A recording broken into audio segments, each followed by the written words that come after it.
Hello साथियों, महान व्यक्ति की जो श्रृंखला मैंने चलाई है, पहले स्थान पर मैंने दोस्तों आप लोगों को स्वामी विवेकानंद जी के बारे में बताया था।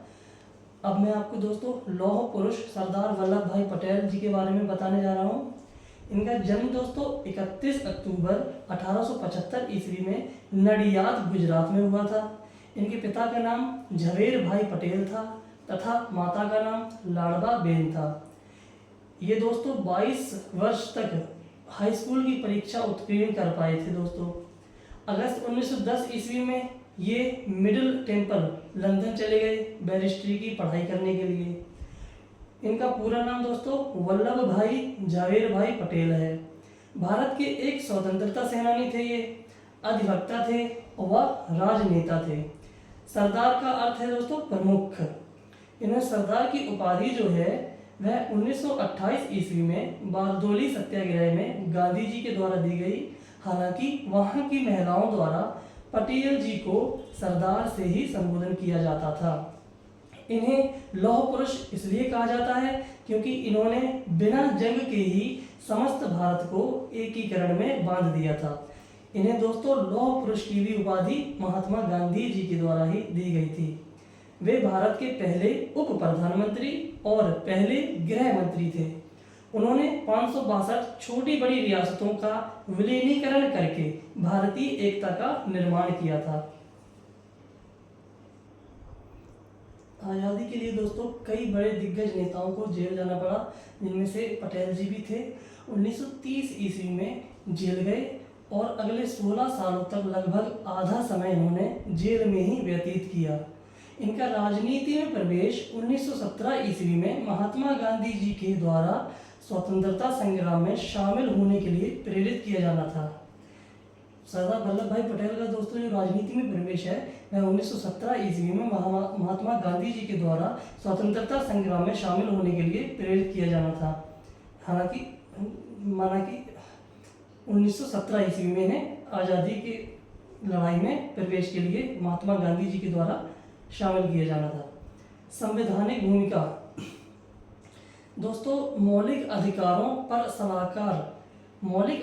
सलाहकार समिति के अध्यक्ष भी रहे। ये अल्पसंख्यक जनजातीय और बहिष्कृत क्षेत्रों पर समिति के अध्यक्ष रहे। प्रांतीय संविधान समिति के भी अध्यक्ष रहे। वर्ण भेद व वर्ग भेद के कट्टर विरोधी थे।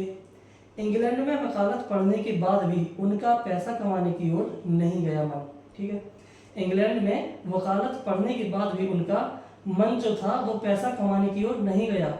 उन्होंने अपना सारा जीवन भारत की उन्नति, अखंडता, समृद्धि और अस्मिता के लिए ही समर्पित किया। इन्होंने भारतीय सनातन की पहचान के लिए सोमनाथ मंदिर का जीर्णोद्धार वर्ष 1951 ईस्वी में भी करवाया था। इनकी याद में दोस्तों 31 अक्टूबर 2018 को गुजरात के केवड़िया में दुनिया की सबसे ऊंची प्रतिमा स्टैच्यू ऑफ यूनिटी का उद्घाटन किया गया। यह 182 मीटर लगभग 600 फीट ऊंची है। इनका निधन दोस्तों 15 दिसंबर 1950 ईस्वी में बॉम्बे के बिड़ला हाउस में दूसरी बार दिल का दौरा पड़ने से हुआ था। पटेल जी के जीवन से हमें यह सीखने को मिलता है कि अगर हम दृढ़ता से किसी उद्देश्य की ओर प्रयास करें तो हम सफलता प्राप्त कर सकते हैं।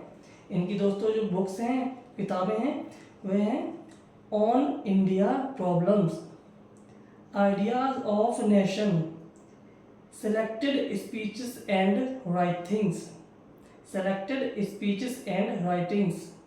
Sardar Patel and partition of India, selected speeches and writing, Sardar Patel and partition of India.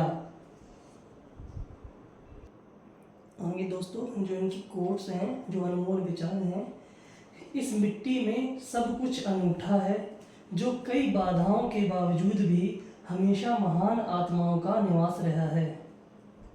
आज हमें ऊंच नीच, जाति पाति, अमीर गरीब के भेदभाव को समाप्त कर देना चाहिए। सरदार वल्लभ भाई पटेल के ये अनमोल विचार हैं। शक्ति के अभाव में विश्वास व्यर्थ है। विश्वास और शक्ति दोनों किसी महान काम करने के लिए आवश्यक हैं। आपको अपना अपमान सहने की कला आनी चाहिए।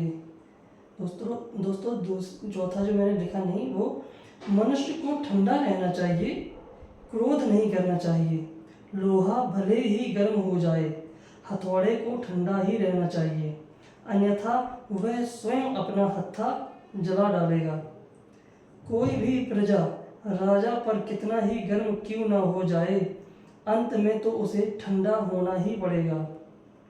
पांचवा दोस्तों, आपकी अच्छाई आपके मार्ग में बाधक है, इसलिए अपनी आंखों को क्रोध से लाल होने दीजिए और अन्याय का सामना मजबूत हाथों से कीजिए। आगे दोस्तों, अधिकार मनुष्य को तब तक अंधा बनाए रखेंगे जब तक मनुष्य उस अधिकार को प्राप्त करने हेतु मूल्य चुका ना दे।